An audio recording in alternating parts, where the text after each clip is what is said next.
mga ka-antrep, good evening po sa ating lahat. Welcome back again to our channel. Kumusta po kayo? Shout out po sa inyong lahat. Marami pong salamat sa pagbalik at patunood pa rin ng ating videos dito po.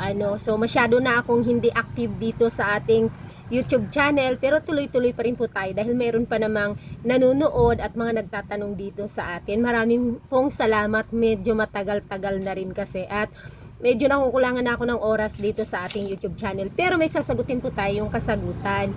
Shout out to Sir Patigdas Aris. Madam, pasensya na po, ask ko lang po. Sana kung pwede po gawin kong rear hub set ng CT100 old model ko po. Gagawin ko po sana na rear hub set ng Bajaj CT150 Boxer. Pwede po ba yun? Salamat.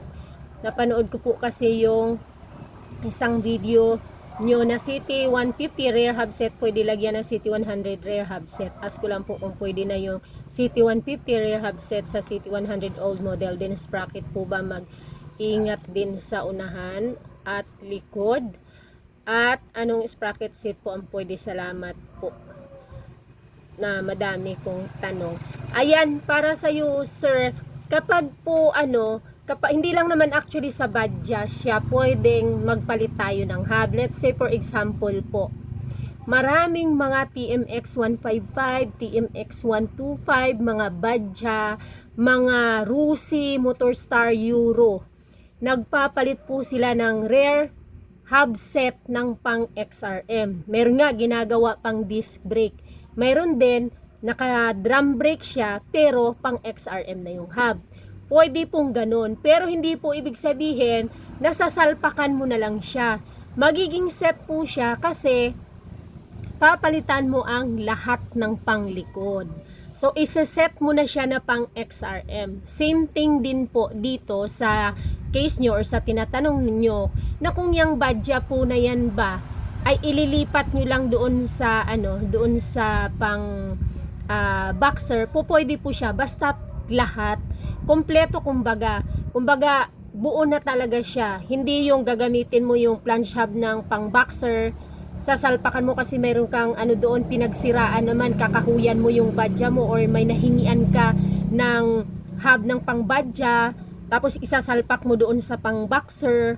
Hindi siya po pwede kasi hindi na magkakasya yung plunge hub mo, yung brake panel mo, yung mga chain adjuster mo, yung ganun po. Pero kung totally set po talaga lahat siya, totally kinabit mo na lahat, magpapalit ka lahat, ay po pwede po yun. Kagaya nga ng sinabi ko, Euro, Motorstar, TMX 155, 125, ginagawa, madalas yan, marami yan nagpapakonvert dito, convert na ang tawag, kino-convert na into XRM. Meron naman ang madalas TMX, kino-convert na into Rusi kasi ang stock ng Rusi HD3 Ngayon, kung walang mahanap, noon kasi nung mga unang mga taon, walang pahirapan pa yung supplier ng mga pang Rusi, mga pang Euro, kaya nagko-convert kami palagi talaga TMX ang kinakabit nung wala pang Rusi 125. So TMX 155 na rear hub. So pwede po yun, nga lang may mga hindi ka doon maikakabit. Like halimbawa, kung ang brake panel o yung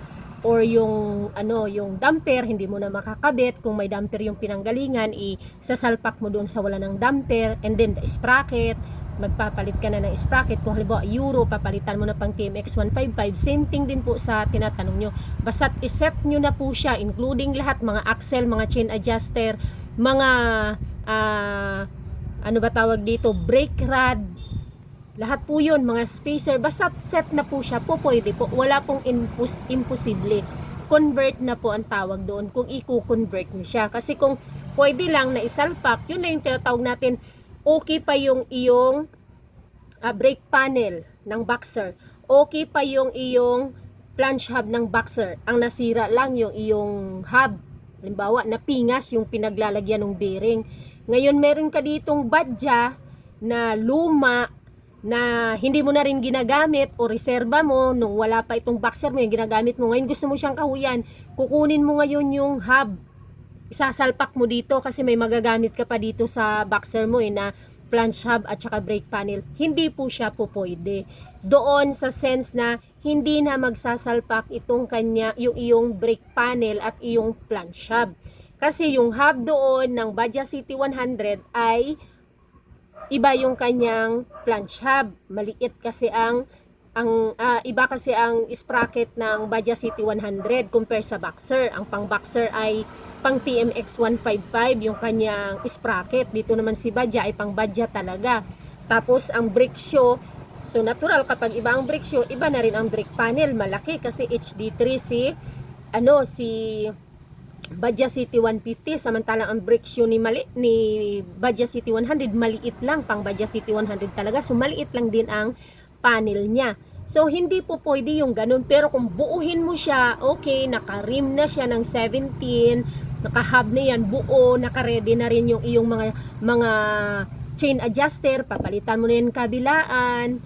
Okay, kung ang hub mo ito set, ililipat mo sa Boxer, ang chain adjuster mo pang Badja City 100 na rin, vice versa. Kung dito sa Boxer mo ililipat sa 100, vice versa, chain adjuster papalitan mo, brake rod papalitan mo, mga axle, mga bearing, maraming mga bearing, lahat po yan ay posible pong maikabit. Pero wag po tayo mag-expect doon sa ito available, pwede kayong isalpak. Okay lang kung nandyan yung iyong hub, pangangahuyan mo nandito rin. Pero yung o-order ka, pag-isipan nyo po muna kasi masasayang po ang pera nyo. Mauuwi po yan sa wala kayong magagamit. So, kung halimbawa yung hub lang naman ang problema ng yung Boxer, okay yung mga panel, at dito naman panel yung mayroon or hub lang din yung maililipat mo, magagastusan ka pa rin, mauwi ka sa alanganin, lalo na kung u-orderin mo pa yun.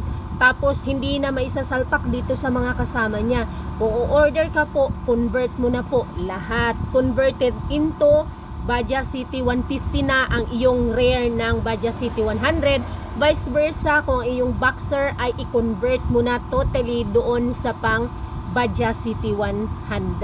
So, ganun lang po yun. Pero yun nga po, may magagastusan ka.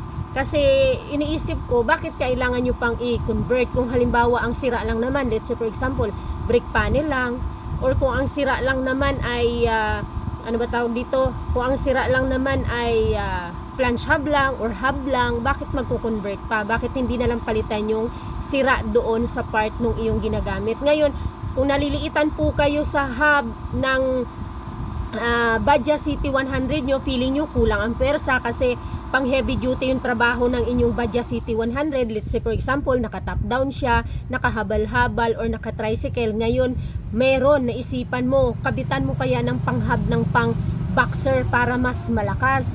Kasi ang rim ng Boxer, malaki.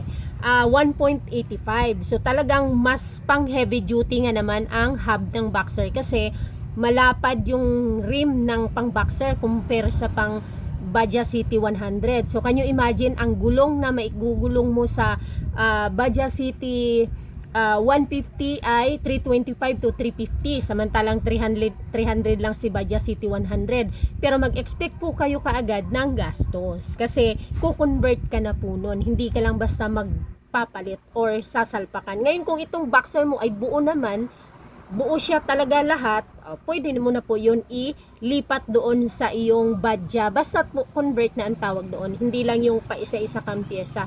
Totally babaguhin mo siya ng pang Boxer ang panglikod mo. Start ang rim, pwede rin naman na mag 300 ka lang, pero feeling ko gusto mo siyang maging heavy duty. Ang stock kasi ng pang Boxer ay 325 350 by 17.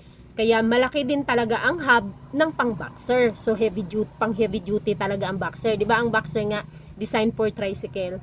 So malaki ang hub. Kaya malaki din yung kanyang brake shoe, malaki din yung kanyang brake panel, malaki din yung kanyang ang kanyang sprocket ay malaki na rin. Kasi kung pang heavy duty mo hanggang 51. Meron kasi ang sprocket nun pang TMX 155 na. So, ganun lang po yun. And then, pagkagastusan mo na lang po yung iba, marami ka pa pong gastusan yan. Hindi mo na magagamit kung saan man doon sa kanila yung Badja 100 mo ng mga brake rod, ng mga chain adjusters, bearings, palit ka na po. So, sana ay naliwanagan po at malinaw po itong na-share ko sa inyo. Salamat sa pag-comment, sir. Thank you so much. Kung may katanungan po kayo at mabigyan ko naman ng kasagutan, ay mai-share ko po yun sa inyo.